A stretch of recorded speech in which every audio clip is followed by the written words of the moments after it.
Benito Olmo, tinta y fuego. Y yo sé que esta pregunta te la habrán hecho ya mucho, ¿no? Y estarás cansado de contestarla. Pero esta entrevista no estaría completa si yo no te pregunto qué te lleva a escribir esta historia y por qué esta historia. Pues esta historia salió, bueno, a mí me surgió la idea casi por casualidad, cuando leí una noticia sobre una chica de Barcelona que un día recibió una llamada de Berlín de un bibliotecario, Sebastián, que le dijo que tenía en su poder un libro que había pertenecido a su padre y que había aparecido en Berlín, en la Biblioteca Nacional de Berlín. Ella de inmediato desconfió porque, claro, su padre es cierto que nació en Berlín, pero muy pronto emigró a Buenos Aires para empezar una nueva vida, cuando los nazis llegaron al poder, porque su madre era judía. Su padre nunca hablaba de ese pasado, nunca hablaba de lo que pasó, de lo que sucedió. Claro, esta chica cuando recibió ese libro, que había pertenecido a su padre, era un libro infantil, un libro de cuentos, sintió como si conectara con una parte de su pasado y con una parte de su padre que ella no conocía. Entonces, de esa forma, un libro a priori anodino, un libro por el que no te hubieran dado más de 2 o 3 euros en cualquier librería de segunda mano, para ella se convirtió en algo de valor incalculable, ¿no? Yo hablé con ella, me enseñó el libro y cuando, bueno, inmediatamente me pregunté qué hacía ese libro en Berlín, cómo había llegado hasta allí y quién era este tipo, Sebastián, que había encontrado ese libro, había investigado hasta averiguar a quién le pertenecía, había buscado a su hija, no sé, eran muchas preguntas, ¿no? Yo hablé con Sebastián, me trasladé a Berlín y me entrevisté con él. Y entonces ahí fue donde descubrí algo que yo desconocía, que en Berlín hay aproximadamente 1 millón de libros que proceden del saqueo nazi. Durante muchos años los nazis saquearon todos los libros que se le ponían en su camino y hay un departamento muy pequeño de 3 personas que se dedica a identificar esos libros que llegaron a la biblioteca de forma ilegítima, rastrearlos en busca de sus dueños por medio de anotaciones, el libris, sellos, marcas de propiedad. Todos esos datos los extrapolan a la base de datos de víctimas del Holocausto e intentan dar con los propietarios de esos libros o con sus herederos. Una labor, como te puedes imaginar, titánica, abocada al fracaso, porque la mayoría de las veces no queda nadie a quien devolver esos libros. Encuentran a los propietarios, pero ya han muerto o fueron asesinados. Y claro, sin embargo, hasta el día de hoy, aproximadamente 20 años, han conseguido devolver más de 1.200 libros, lo que no está nada mal. Una novela donde casi todo lo que aparece es real, ¿no? La biblioteca de la comunidad judía de Roma, la devolución de los libros, Alfred Rosenborg, eso lo hace más interesante, ¿no? Sí, el desafío con esta novela era mezclar realidad y ficción. Como bien sabes, yo el terreno en el que me muevo de forma habitual es la novela negra. Es un género que tiene unos códigos que yo tengo bastante interiorizados, ¿no?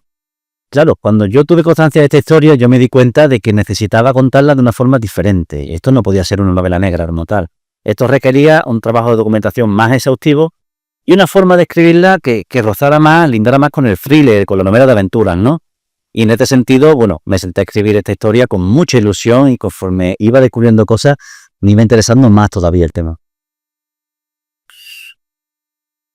Canta la comparsa Los Traidores. Ya sabía yo que algo de comparsa iba a caer. De Luis Manuel Rivero y Juan Manuel Moreno, ¿no? Cuando abro un libro, abro un mar de pensamiento. Es una herencia que nos da la humanidad. Cuando abro un libro, lentamente yo digiero alimento para el alma y otra forma de soñar, ¿no? Sí. No es la entonación, Sí. solo te he escrito la letra y esto viene a raíz de que al final este robo de libros es un poco el robo de la historia de un pueblo, ¿no? Por eso el robo por parte de los nazis no está muy tratado y es que por eso me resulta tan raro, porque es que cuando robamos esos libros, robamos la historia de una cultura, robamos la historia de una nación. Pues sí, yo cuando, por ejemplo, se hablaba de la quema de libros, yo siempre pensaba que la quema de libros eran actos irracionales, eran actos que respondían más a las pasiones del momento que a otra cosa. Y con esta investigación sobre esta novela me he dado cuenta de que nada más lejos de la verdad. Los nazis eran perfectamente conscientes del poder de los libros y del poder de la lectura para cambiar ideologías, para cambiar formas de pensar, para construir identidades. Y Alfred Rosenberg concretamente, que fue quien dirigió este expolio cultural, sabía que los libros contenían las bases de sus enemigos, la historia, los referentes, ¿no? Él estaba convencido de que si le arrebataba su historia a los masones, a los comunistas, a los judíos, de alguna forma estaba contribuyendo a su destrucción. llegaría un momento en el que los judíos no tendrían forma de recordar su historia y acabarían desapareciendo. Y al mismo tiempo robó esos libros y los almacenó para que futuras generaciones de alemanes supieran de dónde venían sus enemigos y pudieran combatirlos con mayor eficacia. Por eso, Alfred Rosenberg inició un saqueo sistemático y pormenorizado de bibliotecas a lo largo de toda Europa. Se hizo con un departamento, el ERR, compuesto por bibliotecarios, bibliófilos y expertos en el mundo del libro que examinaban las bibliotecas que caían en sus manos, elegían los libros que debían salvarse, los más valiosos o los que contenían un conocimiento que les interesaba, y lo que no les interesaba lo destruían. Entonces, bueno, me apoyo en personajes reales para construir esta historia que habla también del libro como elemento salador y elemento que almacena la historia de todo un pueblo y la identidad de todo un grupo. A mí me hubiera gustado conocer a ese señor. Por lo menos para saber por qué pensaba así. Por qué pensaba y mirar un poquito por un agujero todo lo que alrededor de él llegó a movilizar, porque... Bueno, Rosenberg fue uno de los fundadores del partido nazi y era un soñador, ni siquiera sus propios compañeros se lo tomaban muy en serio. Él escribió un libro, El mito del hombre del siglo XX, en el que hablaba de los orígenes divinos de la raza aria. Los alemanes descendían de los dioses griegos. Eran la raza más pura y la más bella, y todos los males del mundo venían de otras razas, no de ellos. Entonces, como raza superior, su fin era preservar todo lo bueno y todo lo hermoso que había creado la humanidad. Por eso robaron tantas obras de arte, aunque luego veríamos que las obras de arte muchas veces se robaban para su uso y disfrute realmente, y por eso robaron los libros, porque Alfred Rosenberg soñaba con una especie de biblioteca de Alejandría que contendría todo el conocimiento del mundo. Entonces robaban los libros para llevárselos allí a Alpsia, para almacenarlo y disfrutarlo como raza superior. Una novela que no da tregua, como he podido comprobar, moviéndome de un sitio a otro: Madrid, Berlín, Roma, Polonia y Cádiz. Cádiz, por supuesto. Una historia de aventuras que no recorra varias localizaciones. Además, aquí son escenarios que no son meros testigos, sino que son parte fundamental de la historia. ¿Has vivido tú tu propia aventura? Por supuesto, yo no puedo escribir de un sitio si no sé cómo se siente ese sitio. Yo no puedo hablar de Polonia si no sé cómo huele Polonia o cómo suena Polonia. Eso no todo al Google. El Google te puede dar una dirección, una calle, pero yo necesito estar en el sitio para poder escribir sobre él. Entonces yo he seguido los pasos de Greta y Ole, de los protagonistas. Me he ido a Berlín, he ido a Roma, he ido a Polonia y por supuesto a Cádiz, que es donde acaba la novela. Y bueno, al final el leitmotiv, la excusa, era esta biblioteca desaparecida, la biblioteca de la Comunidad Judía de Roma, que como bien sabes es un caso real, es una biblioteca que fue robada y sigue en paradero desconocido.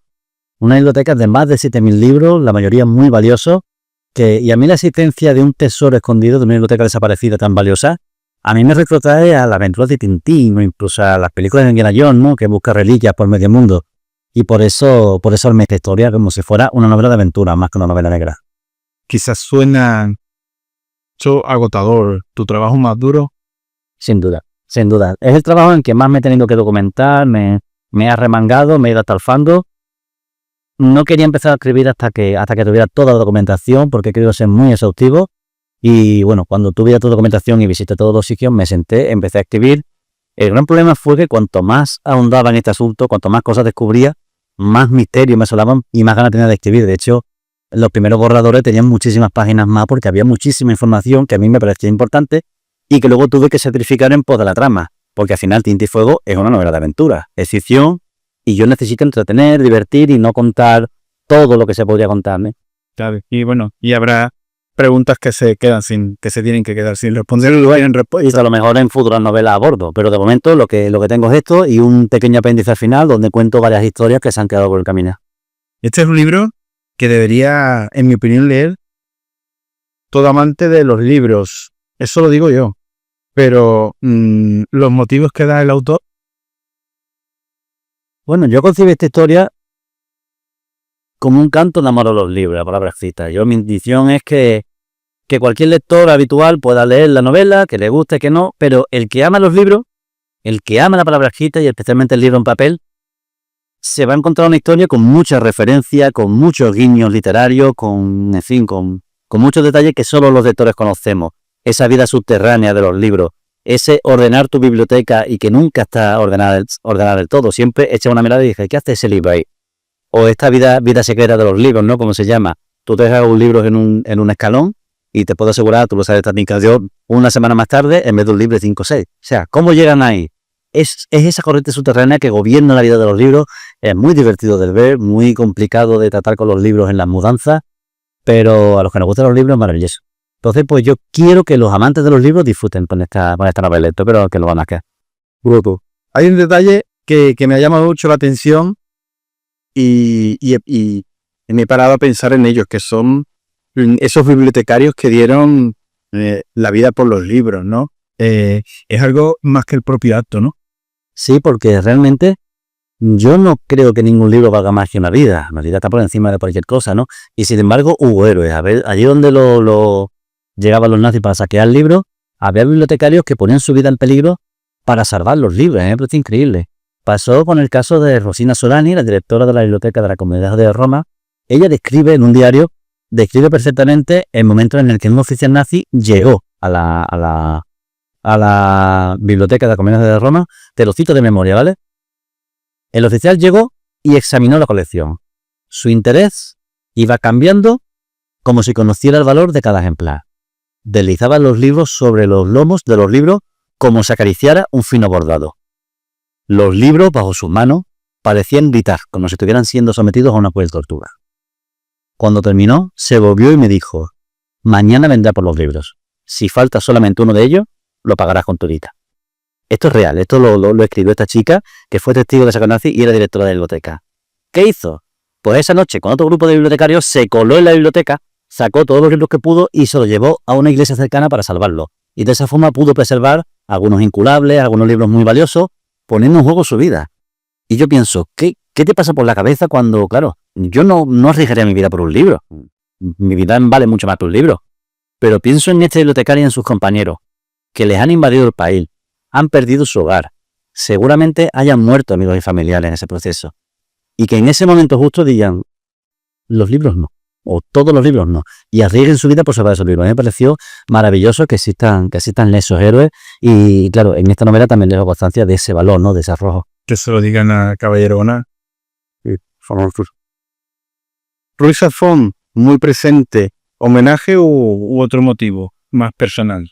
Bueno, en motivos personales, Juego del Ángel es un libro que para mí tiene un significado muy especial y eso yo lo extrapolo a Greta, la protagonista de la novela, que también tiene esa fijación con ese libro. Yo hay libros muy especiales que me acompañaron en momentos muy complicados de mi vida y de alguna forma se han convertido en parte de mí, ¿no? Por que sea. En su momento fueron como un salvavidas, en momentos de mucha alegría o de mucha tristeza. Y esos libros yo los llevo conmigo. El Juego del Ángel es uno de esos libros que me acompañó en un momento muy complicado y tiene un significado muy especial. Así que yo ese significado se lo doy para Greta. Greta necesita ese libro. Cuando está inquieta, intranquila, cuando se siente superada, agarra ese libro, lee unas líneas y se siente que está en casa, se siente que está a salvo. Incluso si está en un país extranjero, es capaz de coger ese libro en un idioma que desconoce y leer unas líneas, simplemente por el hecho de sentirse en terreno propio. Y hablamos de Greta, aprovechando que la están mencionando, y de cómo es ella, ¿no? Porque yo la he encontrado interesante, rocosa, sí, maniática, es muy de novela negra, incómoda, sí, y perdida. ¿Cómo es de boca de Benito Horno?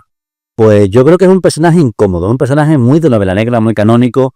Tinta y Fuego no es una novela negra como tal, pero tiene mucho del ADN de la novela negra y Greta es parte de ese ADN. Ese personaje cínico, desencantado. Greta se dedica a buscar libros raros y valiosos para poner en contacto a compradores, con coleccionistas, con vendedores, con bibliófilos. Se mueve en el terreno pantanoso de los trasteros polvorientos, de las bibliotecas, de las librerías de viejos, y siente mucho cinismo hacia el libro, ¿no? Lo ve como un medio de ganarse la vida, pero no comparte esa pasión por los libros, por lo menos no lo comparte en la medida que sus clientes.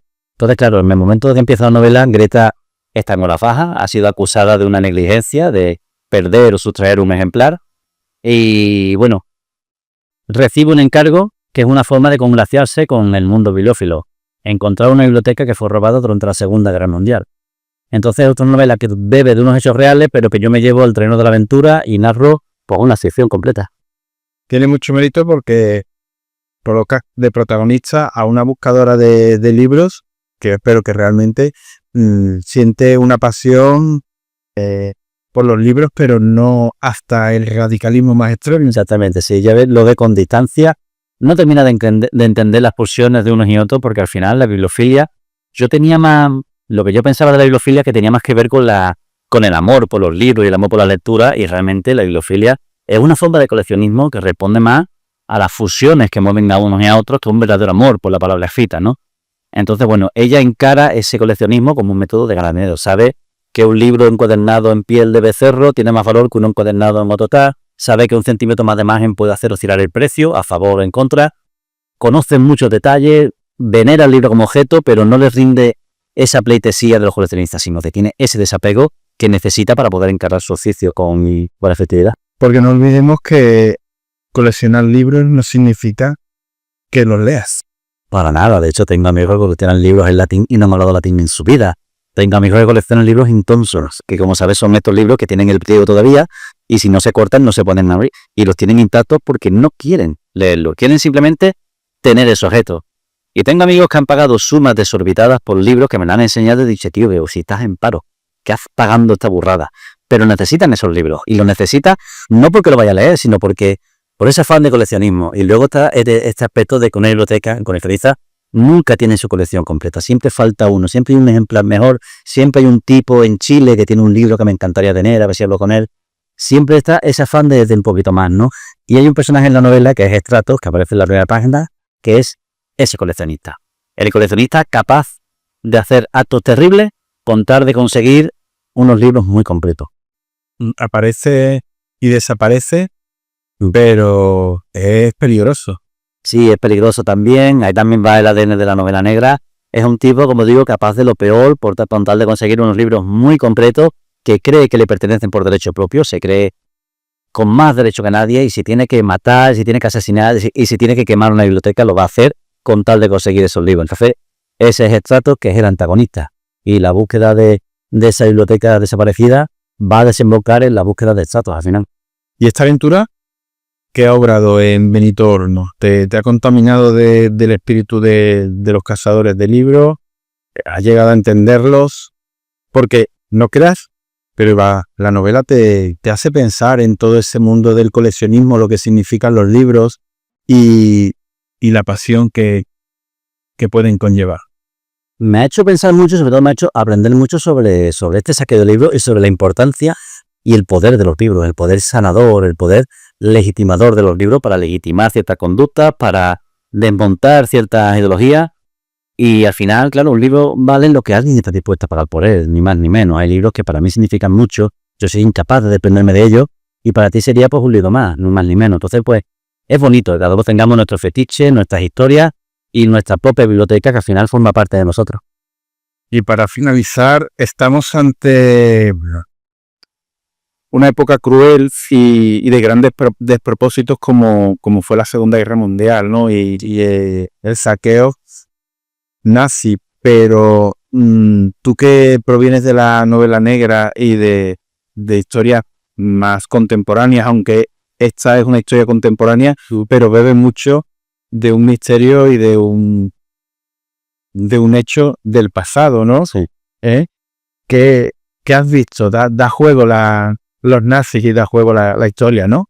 Sí, ¿sabes lo que pasa? Que cuando no tienes escrúpulos y quieres algo, no tienes escrúpulos, realmente las cosas se ponen muy interesantes porque eres capaz de cualquier cosa. En este sentido, conforme más ahondaba en este asunto, más calamidades descubría y más barbaridades descubría que habían hecho estos hombres.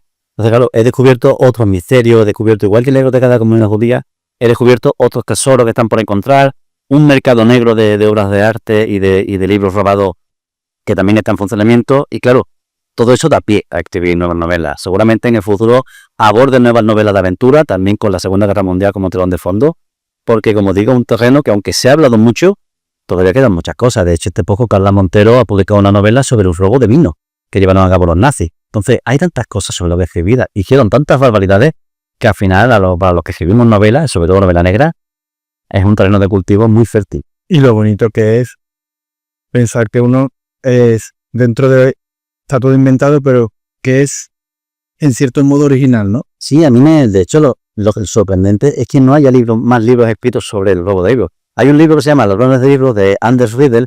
Es un libro que yo tomé como mi Biblia cuando empecé a profundizar en este asunto.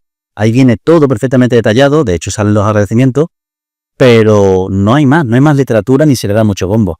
Y de hecho el propio Sebastián, en la biblioteca, me agradeció el interés, porque me decía que muchos bibliotecarios, muchos escritores, periodistas iban allí a interesarse, pero se marchaban en cuanto se daban cuenta de que allí no había incunables ni primeras ediciones. Allí hay libros normales y corrientes, no había libros de valor. Entonces, pues claro, él sí le da un valor a lo que hace, a esa restitución, a que esos libros tienen una historia que hay que reconocerle, y bueno, que yo vaya y me interese y le dedique una novela, pues a él le parece extraordinario. No, bueno, y aparte creo que es un bonito homenaje, ¿no? a la historia de todas esas personas y al trabajo que ha grabado eso, tío. Aunque tú eres muy peligroso porque tú te cargas a personajes reales, que más lo que existe y no dejas títere con cabeza. Eso es peligroso. Eso es peligroso, pero de momento lo va a denunciar nadie, así que ahí seguimos. Bueno, pues de verdad, un gustazo, Benito. Muchísimas gracias, Fernando.